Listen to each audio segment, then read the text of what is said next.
मनोनीत होइतिलु वर्षे हम आम मनोनीत होइतिलु अगस्ट 16 पाखु आम काम लगा जाइतिला 2023 मसीहा सेबेठारु आम 4-5 मास कंटिन्यूअस काम कलु तापर आमको कौन दरमा दिगला ना कि एंगेजमेंट गोटे जो साइन हुए ता आमको बढ़ई चलले दिन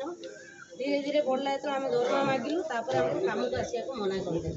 पुनर्बार आम कलेक्टर पाखु गलु ग्रीवेंस देलु कलेक्टर ऑर्डर कले जे आप ओन फंड रु दिंतु अथॉरिटी की ऑर्डर कले से पुराना ईओ सर आप बदली गले देवी प्रसाद महांती से कौन कागज पत्र काम ठीक से करके गले ना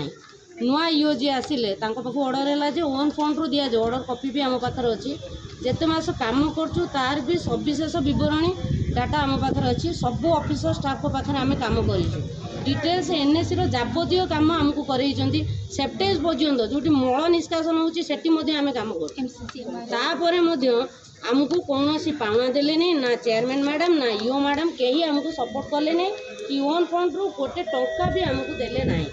आम तो कलेक्टर को जनइलु से कहले ओन फंड रु माँ मान को दि जाऊ कि कहले जे आमर ओन फंड रे पैसा ना आमर वार्ड रे जाबतीय काम आमर वेरिफिकेशन तो आरंभ करके भर्ता काम तापर आमर सेप्टेज रे सेठी अनुदान करवा वार्ड रे प्रत्येक वार्ड रे जति समस्या अच्छे तार समस्त काम आमको दि जाइतिला।